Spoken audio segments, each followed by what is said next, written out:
Hola, everybody. Welcome to the Chats with Yvonne podcast, Public Speaking con Cultura, with me, your host, Yvonne. I talk about public speaking because I love it and I want to help you love it too. My superpower is being able to connect our lived experiences back to why and how we experience the art of public speaking. As a keynote speaker for various conferences early in my career, I learned by doing, and now I share my tips for public speaking from my perspectives as a First Gen Latina, older sister, a mujer in tech, who also happens to be an introvert that likes to try new things, with the 20% of the time she's not consumed by overthinking. In this podcast, we dive deep into all aspects of the art to help us understand our current experience with it and inspire our futuro as public speakers. My message to you, ponte perra. I'm really excited about today's segment because we're sitting down with Wendy Barba, VP of Brands at mitú, to get to know about her and her unique story in the industry of media. And of course, because it wouldn't be a Chats with Yvonne podcast episode if we didn't talk about public speaking. So we'll ask her some questions about her own public speaking journey to understand how it's played a role in her career. And I really hope you'll enjoy this conversation as much as I did. As VP of Brands at mitú, Wendy leads the community team to define the social media and editorial strategies across all of mitú's brands. We are mitú, Fierce, Crema, Things That Matter, and Somos mitú. She became part of the mitú team 7 years ago after working at an entertainment-focused media outlet that highlights Latinos in mainstream media. She joined mitú to create an impact on the voice that is representative of millions of U.S. Latinos who are first generation like her. During her time at mitú, she was one of the first editors to launch mitú. She founded Fierce and helps bring to life Crema, Things That Matter, and Somos mitú. And there's so many more aspects of Wendy's experience that first-gen Latinas can relate to. So I'm first generation Mexicana Americana. I grew up in Southern California, Santa Monica to be specific. I was born and raised there for most of my life. And I'm also the oldest child in my family. Like you, I heard you're the oldest of three. I'm actually the oldest of five. It's a very big family, and I think that played a big role into my personality traits and who I am as a person. I love that I grew up with so many siblings and so many cousins and aunts and uncles. It was so much fun. I'm also the first in my immediate family, obviously, to go to college, but also the first in my extended family here that live here in the United States to go to college and to a university. I got my degree in journalism. My emphasis was newspapers because I have been shy and an introvert my entire life. So I wanted to work behind the computer and not be on camera. And that one thing led to another. And I ended up doing a lot of red carpet interviews, which again was not my plan. But that's kind of how my career, took me from one thing to the next. And after doing some entertainment reporting, then I ended up at mitú, where I have been for over 7 years, which is crazy to say out loud. There's such a connection among many of us because we're first gen, maybe the oldest of siblings, and introverts. And these factors of our identities may not be as unique within our communities because a lot of us may actually have them, but they are unique and shape our experiences in the spaces that we're often a part of. So I wanted to learn about Wendy's experience as VP at such an incredible company as a Latina and what it means to her that she's able to continue nurturing these brands and so closely touch the community. Yeah, so currently we have 5 brands that I work very closely with or I help manage. It's the big flagship brand, which is mitú, then Fierce, which I helped found and create with the direction of Beatriz Acevedo, who was the founder of mitú and a super intelligent and incredible woman. And most recently, we launched Crema, which is our music vertical, and it's so much fun. And another one that we have is Things That Matter, which dives into our social good within our communities. And we also have Somos, which is actually the oldest brand out of the mitú umbrella. It's very similar to mitú, which a lot of people know, but it's more focused on Latin American audiences. It has more of a Caribbean flavor because the woman who manages the brand is from Venezuela, and the content is predominantly in Spanish. I love what I do. It's so much fun. I never thought I would be in a place where I get to be creative and I get to help create funny content. And then also thinking about the other brands with Fierce, we created content that really speaks to feminism from the Latina lens, which was really important for me. Fun, I think, is just always the first word that comes to mind when we brainstorm. So many of us are laughing and cracking jokes as we think about the influences that we had growing up. And it's such a cool experience to be able to create content from, the first generation lens. Um, but I also think there is a big layer of responsibility that comes with this. We know that our audience is so large. We have millions and millions of followers, and we know that there's so many eyeballs on us that are looking to us to not only make them laugh on a day-to-day basis, but also cover topics that are important and that are affecting our communities. Wendy's work serves to redefine antiquated views of Latinas by making our stories more mainstream. That is a huge mission and an important one. Wendy describes the hardest and most rewarding parts of doing this work. The most difficult thing is making sure that we give accurate representations, and that we cover as many perspectives as possible. I'm Mexican American, and that means that my experience is very different from someone else who grew up with a Dominican background or Puerto Rican background or even from Guatemala or El Salvador. Um, so it's been really important for us to make sure that we bring in different perspectives and that different people are sharing their own stories, that we're not sharing stories from a second or a third person POV. And the most rewarding part is just seeing the response from the audience. We get DMs and comments on a regular basis that say, oh my gosh, this is me and this is so relatable, and thank you for covering this, and I never thought I would relate to a piece of content so much in my life. And again, it's this is from different types of tones, whether it's comedy or something that pulls at your heartstrings, but seeing those comments on a day-to-day basis keeps me going. It's super fulfilling, and again, that's part of the reason why I'm so thankful to be in the role that I am in today. A lot of what Wendy does is community oriented.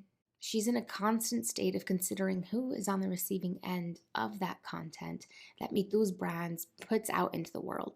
Does having grown up as the oldest daughter impact how she's able to maintain this community oriented approach? I think that naturally being the oldest in a family gives you some leadership qualities. I have this vivid memory of me and my siblings trying to convince my parents to take us to Disneyland. It wasn't that easy back then, means, sometimes things were tough. But there were times where we really got this itch to go to Disneyland. And I vividly remember rallying my siblings and telling them to create posters so that we could create a picket line in my living room that where we were chanting like, please take Yvonne at Disneyland. So I think there's like natural qualities that come with being natural leadership qualities that come with being the oldest in your family. You have to learn to delegate from a very young age. So I think that I picked up a lot, from my role as the oldest in my family. And, we joke a lot about the different roles that we had as first gens, right? We were the translators. We were almost like doctors. We were fulfilling so many roles to help our parents navigate this new country. So I think all of that also plays into who we are, in our corporate fields and our professional jobs. And she's right. Our family ties, whether for good or not, are often very strong. As the oldest daughter, I always find myself feeling guilty for leaving home because whether my mom intended for this to happen or not, I always felt like the second in command as far as being the caregiver to my siblings. But I will say that at the same time, I am really grateful because I tend to have better relationships and appreciate my family more when I'm further away. And I don't know if that's just me, but I do believe that our connection to our parents has a huge impact on us. I grew up with both my parents. They're still married. I love that I had a very close relationship with my dad and my mom, but I really was always very keen to how my dad treated me and how he never made me feel any different because I was a girl or a woman. He always told me you can do the same thing that your brothers can do, that primos can do. Um, so I grew up very close with them. They always tried to teach me as much as they knew. And I also do feel like I played a role in raising my younger siblings because I was the oldest to go through the education system. I kind of had to navigate what was going to happen after high school, what was the application process going to be like, and then even after college, what do you do? How do you start landing jobs? How do you fill your resume? What are the questions that you ask during an interview? So a lot of what I picked up, growing up, I did feel a little bit of like I was the hamster or the guinea pig. But thankfully, all those learnings, like I was able to pass down to my siblings, and I am still very close with them. And they do reach out on a regular basis. We text almost every day where they're asking for advice, especially when it comes to their careers. That part about being a guinea pig, I had never heard it like that, but that's exactly what it feels like. And I hope that in some way, shape, or form, we've experienced just how proud our families are of us, even if they don't always show it, and even if they don't always know exactly what it is that we do. I think my dad is stuck a little bit in the past. When I was going to college, he knew that my degree was in journalism. So automatically he's like, oh, you're going to be a reportera on Univision. And for a little while, that was the goal. I did want to be a news reporter. Um, and I was a writer and I was covering news. So he had the right concept in mind, but then once I shifted to digital and to creating different type of digital content that was not necessarily linked to hard news, and Mitú is very creative and funny and memes. I don't know. I think he's stuck in the past. I don't think he understands exactly what I do now. My mom thankfully has a better idea because she's on social media. She's totally that Latina mom who's on Facebook, on Instagram. She even has a TikTok. So she gets to see everything that we create at Me Too. And she also knows that I kicked off Fierce. So she has a better grasp. They are always the number one fans. Latina moms, tias will always be the first ones to comment and to like everything. So I'm glad that they're sending engagement our way. I thought this was so funny because I mentioned to Wendy that when I started chats with Yvonne, I would ask my mom to go like and comment to help me out. And now her version of engagement with my posts is through stories. So every single story I post gets heart emoji reactions no matter what it is. It could be me saying I had an off day and I get heart emojis. I don't know if it helps my algorithm or anything, but I love it just the same because it shows me she's supportive in her own way. And now that we have an understanding and maybe connect with some of Wendy's upbringing, I wanted to learn about what her first job was like. My first big girl job was for a media company doing that covered entertainment. Thankfully, they had a Latino division, and that's where I kicked off my career. I never thought that I would start my career working to create Latino content. I thought, I was just gonna be part of the generic mainstream pool. But this was new to me, and I got the opportunity to write content in Spanish, which was another curveball. But I felt right at home. It was exciting and it was a challenge at the same time because we know that content in Spanish doesn't necessarily always perform as well because the audience is so niche. But that was my first big girl job. Yeah, and my culture did play a role in it because I was interviewing talent that were, Latino. I got to interview Eugenio Derbez, which was a lot of fun. These were people that I grew up watching TV with or watching on TV with my family, my parents. So it was great. But there was that site eventually folded because again, they weren't meeting their metrics or hitting goal as expected. So I think that was my first exposure to how Latino media is perceived. Wendy has many years of experience working in the media industry, and I wondered what some of the biggest obstacles were of making, quote, Latinidad, unquote, more mainstream. Yeah, I think the challenge is trying to find the balance, right? We know because we look at data so much and in depth. We know what type of content the audience wants to consume. At the same time, there's a small group that's telling us like, "Hey, this is important. We want you to cover it." And so we'll go and cover it because we agree we want to shed light on different issues. But then we don't meet the stats or the clicks or page views or video views that, other comedic or other type of content usually bring us. So it's a balance. We try to bring awareness to important issues, but then sometimes people don't want to consume that content as much as comedy, and we're like trying to figure out how to make news some type of news content as entertaining, quote unquote, as comedy or as relevant, so that we can bring awareness to issues that aren't view don't bring in as many views as other types of content. Yeah, I totally feel what you're saying. Sometimes I'll post something that took me 5 seconds to record, and it's like, "Oh my gosh, it's got so many views and likes." And then I'm like, "Oh, let me teach you about something that I learned." And it's like, we don't really like that one." So Totally, totally. That happens all the time, especially with TikTok, right? We used to spend so much time producing videos, and we're like, this cinematography is so beautiful, and the lighting and blah blah blah, all these technicalities involved. And well, it's like the audience is like, cool, and they give you that thumbs up, and then you create a TikTok in your living room and it goes viral. will we ever understand the social media secret? Maybe it's all about being yourself, whatever that means to each individual and brand. I think it's the most sustainable strategy. And like trying to figure out social media, figuring out the industry can be just the same. Wendy shares with us some of the ways that her cultura has helped her be great at her work, as well as how the work itself has maybe freed her from the traditional expectations of Latinas. Yeah, I will start with the latter. I think my career, and I'll keep it specific to me too. So traditionally, we don't see women, especially Latinas, running up companies. We don't see women in the C-suite. We don't see women as VPs.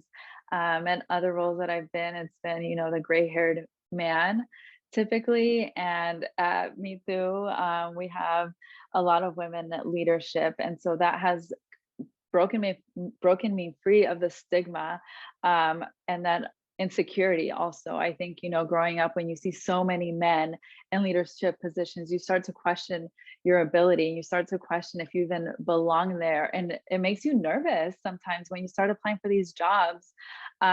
So being surrounded by women has given me confidence and also given me something to aspire to. I think just our the passion that we have, the work ethic is something that we talk about, but I grew up seeing my dad working so hard and not ever giving up. And the way that he treated people also influenced me a lot. My dad um, worked for many years. He's still at the same place. He's been there for 30 years.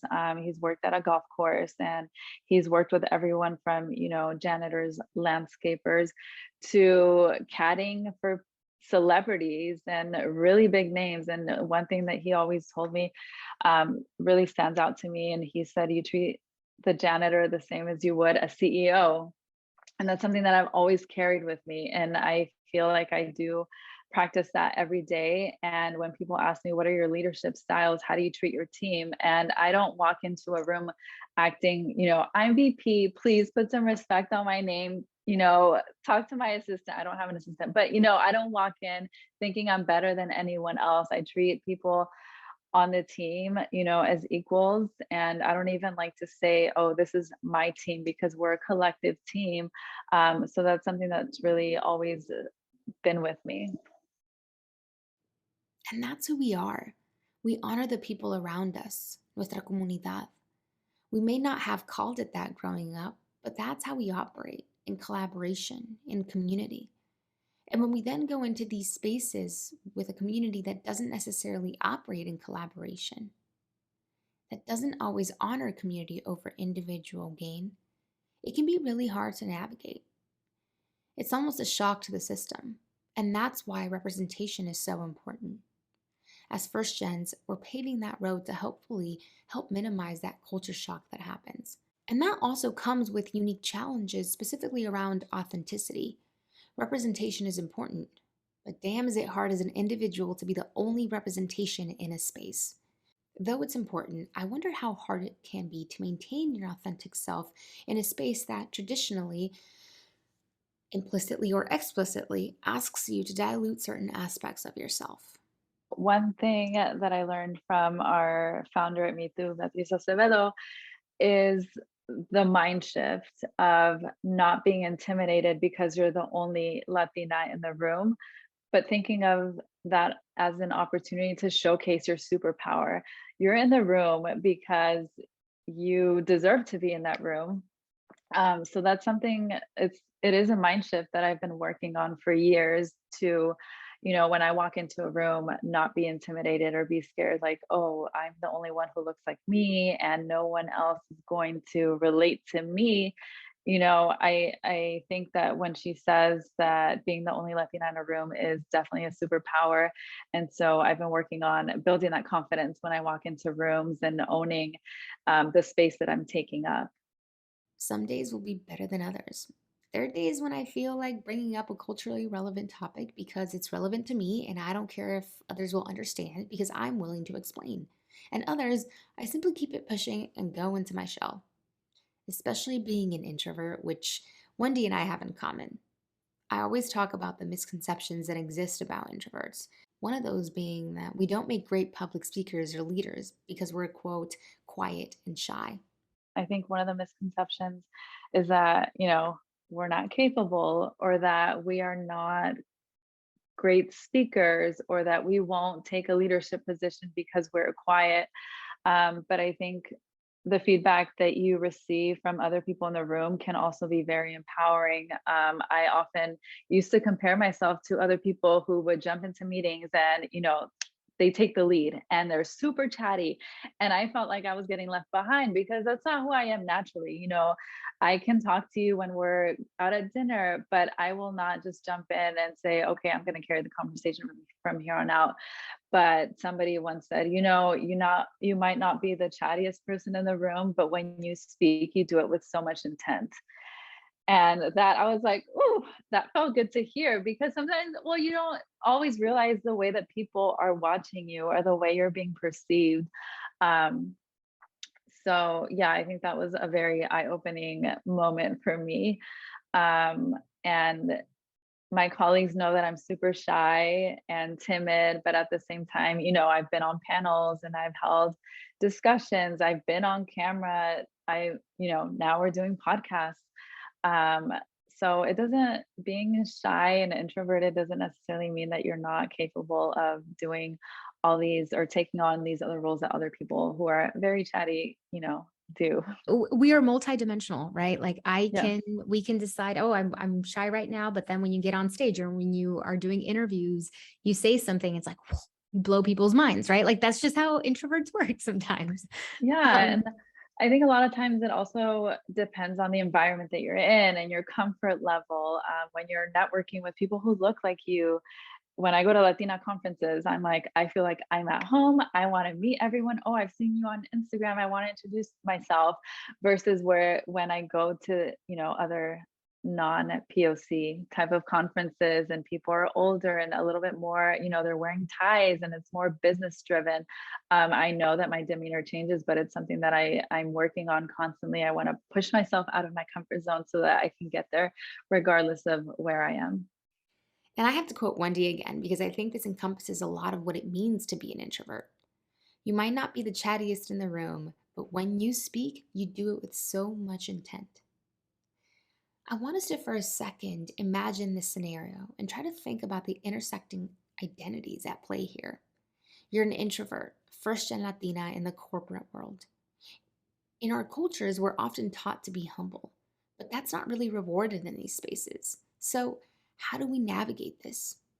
Growing up, I also heard a lot of, oh, you don't want to be that girl that's perceived as being conceited or no seas cremosa is a big thing. So I was always taught to, you have to be very, very humble. So yes, and that's probably why I say, I don't say this is my team. I say this is our team. We work together.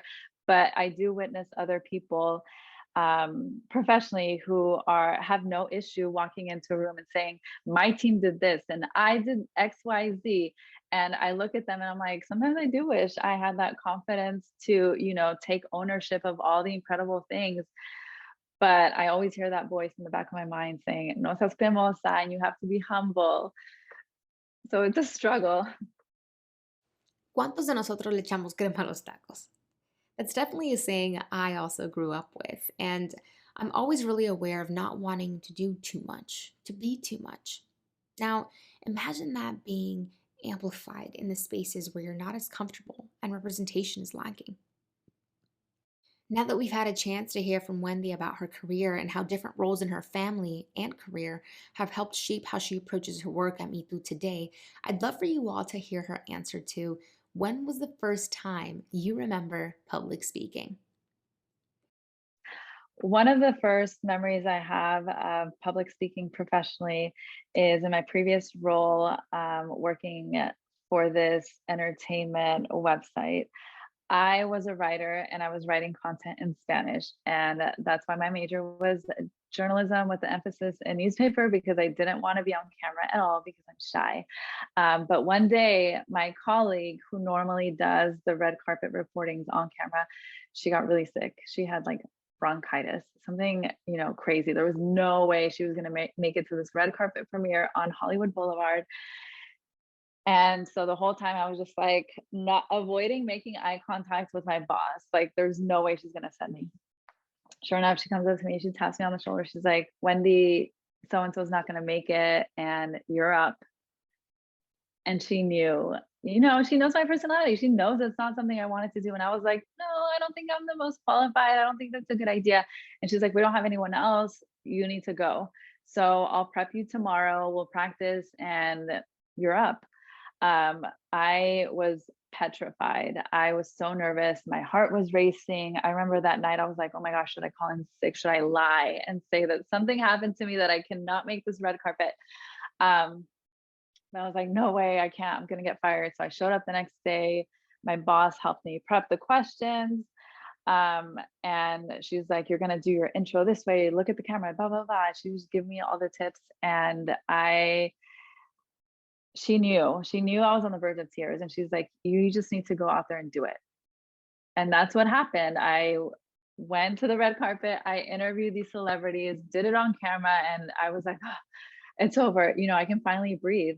It was such a roller coaster, but I think, I think of that as one of the biggest moments that I had with public speaking. A little unconventional, but it really forced me to put myself out there. And that's often how it happens for introverts. We never really volunteer for it, but when called upon to do it, almost forced to, I might add, we do a good ass job. I felt a sigh of relief, like, oh my gosh, I got through this. But like you mentioned earlier, I think it is such an empowering moment. And I reflected, like, oh shoot, like I did it and nothing terrible happened. And it wasn't so bad, and I can do it again. And before this interview with you, I was looking at my Instagram feed, looking at all these old photos from my previous job when I did this for a living. And you can see from the first interview, from the first red carpet interview that I did to the second one, you can see such a difference. And these are photos. It's not, I didn't post the videos, but you can just see how, I stand a little taller and I look completely different because after going through it once, you do think like, oh, it wasn't that bad. And you reflect and you look at yourself, and sometimes it's a little cringy, but at the same time, you're like, this is what I can improve on. I think it's helped me with my confidence. It's something that, I've always struggled with. Um, and also, it's helped me with mentoring. I love being in the position that I'm in because I do work with younger people who also second guess themselves. They are also people of color, and I know what that's like. And when I think about my experience in public speaking, it is a roller coaster. I get super nervous, and then it's over. You have that rush, like, oh shoot, like I went through that and I did that. And so I love passing on this information or any tips that I have onto the people that I work with on a day-to-day basis. I still hear a lot of like, oh, I don't think I'm capable, or I'm not as articulate as the other person in the room. And I'm like, but you offer a different perspective and you are so great at what you do. And look how far you've come. So I think I provide a lot of motivation, and that comes directly from my experience with public speaking. I often mention that preparation is key to your public speaking, and everyone has a slightly different approach to it. I asked Wendy to tell us about her process and how she channels her confidence when engaging in the art. So I'm definitely a person that freaks out. I get very, very nervous, and sometimes when I, take a sip of my water, I feel the back of my neck shaking, and it's crazy. Yes. So I try not to think about it. I know that this speaking engagement or this presentation is coming up. I separate myself from it completely because the more I think about it, the more the nerves build up. But I let myself think about it when I feel the most relaxed, if that makes sense. I think some of my best ideas come when I'm either washing dishes or in the shower. Shower thoughts for me are like iconic. So when I'm relaxed, I will let myself think about, oh, I know that this question is coming up. So how do I want to phrase this? And then I take mental notes and then transfer them over into my notebook. Um, but before 24 hours before the event, that's when I'm like, okay, I'm really going to sit down and study. But before the 24-hour period, no way, because I know I'm a nervous wreck and I don't want to psych myself out. And another thing that has really helped me is practicing. I didn't know that that was a thing because I wasn't someone who called themselves a public speaker until someone who I was going to be on a panel with told me, have you practiced? I'm like, what are you talking about? That sounds kind of weird. Like, what am I going to look in the mirror and like read my lines? And she's like, Wendy, you have to practice, write down your notes, think about your sound bites. What advice do you want to pass on? And again, that was so new to me. But yeah, practicing, going over your notes comes in super clutch. Those sound bites are super important. You know your main points and ideas, and that way, when you're on the stage, even if you get nervous, you know what you need to say. I mentioned to Wendy that sometimes I'll black out, but then I watch a recording and I'm like, wow, I said that. Oh my gosh, yes, the blacking out is so real. Sometimes I'm up there and I'm like, what am I saying? How is my mouth still running? Nervousness is a crazy, crazy thing. Wendy has had and continues to have such an incredible career, and I wanted to ask her what advice she had for younger people trying to get into the industry. Recently, I've been getting this question quite a bit, especially speaking with college students who are about to graduate. And the one thing I've been saying is to network, to not be afraid to reach out. And again, this comes from a shy girl, but I've received DMs or emails to my work email where people say, like, hey, I have experience in this. If there's an opening, do you think you could connect me? Or I am a video producer. Are you looking for anyone to fill this role? Sometimes the answer is yes, actually, we have an opening. Come right in. Let's interview or let's talk. And other times, unfortunately, there isn't a spot, but you stay in touch with the person or you keep them, top of mind in case an opening happens. But building on a network, and that looks very different to certain people.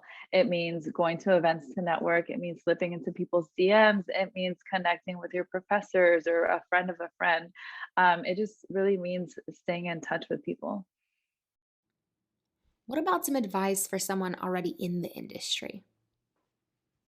Yeah, for me, something that has helped me grow is really researching and reaching out to people who I admire, whether that's within the job or the company that I work for or outside.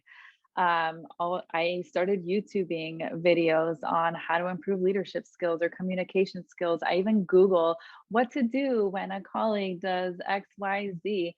So for me, I think learning never stops, and there's so many answers that we can obtain and from people's experiences, whether it's on Google or reaching out directly to a colleague or somebody that you admire.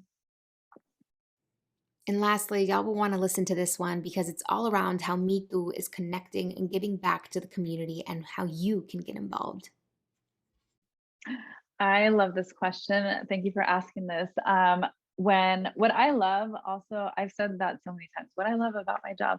But really, I think what makes Me Too very special is that we treat our audience it's a two-way street for us. We're not just creating content to put it out there and then we walk away. We really enjoy reading every comment. Our audience is so funny sometimes. You know, everyone talks about the comments on TikTok. The comments on our IG, sometimes like I crack up and then I'll slack my coworkers like, "Oh my God, did you see this comment? This person is so good."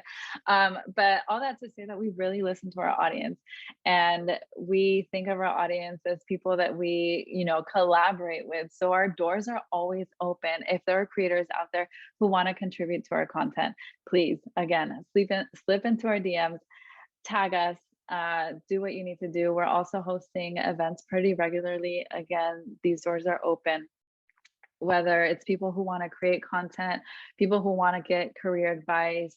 We have a lot of really incredible individuals who work in the company that are willing to mentor people. Um, so you can support us by engaging with our content. You can support us by becoming a content creator. And again, whatever, we're here to serve our audience, and our audience is our community. So just let us know what you need, and we will be happy to help you out. I love that. So easily accessible to the community, which I think is what part of what makes it so awesome, that y'all create this content and have these platforms for our communities. The very last thing that I'll ask is, you as Wendy, how can we support you, or what other things do you have going on? By the way, this podcast episode will go out next week on Wednesday. So if you have any upcoming events or panels that you'll be a part of that folks can tune into, please feel free to share that. Thank you.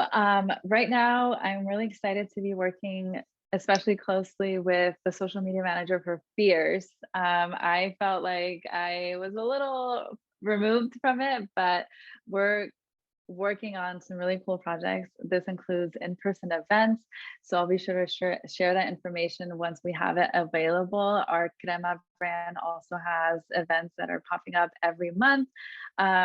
So we're going from being an exclusively digital space, moving on into in-person events and creating community events. We're also sponsoring other local events that are being put on by individuals and small Latina business owners. So you'll be able to catch us in person, and we will share that information across all of our socials.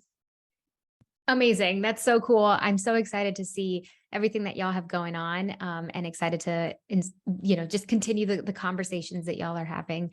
So Wendy, thank you so much for being a part of this. I really appreciate your honesty and all of the questions that you answered. I can't wait for this podcast episode to go out. Thank you so much, Yvonne. This was so much fun. And thank you for creating a space for fellow introverts. I think, this is something that's often ignored. People don't like to raise their hand and say, I'm an introvert. So it's super important that you're highlighting people like us. Thank you so much, Wendy, for engaging in this conversation with me. I truly appreciate it. And it's always so nice to hear about other introverts doing badass things in the world. To our audience, I hope that you learned something throughout this conversation and that in some ways it's bringing you closer to loving the art of public speaking. Before you leave, I want to share my tip of the week, and that is box breathing. Box breathing is something I do right before a presentation, whether I realize it or not. It really helps me concentrate on my breathing and focus solely on that before going up on stage. And you breathe in a box. So you inhale for 5, hold for 5, exhale for 5, inhale for 5, hold for 5, exhale for 5. And you keep going until you need to. Thank you so much for being here. This was the Chats with Yvonne podcast, Public Speaking con Cultura. Nos vemos a la próxima. I hope to have you back again.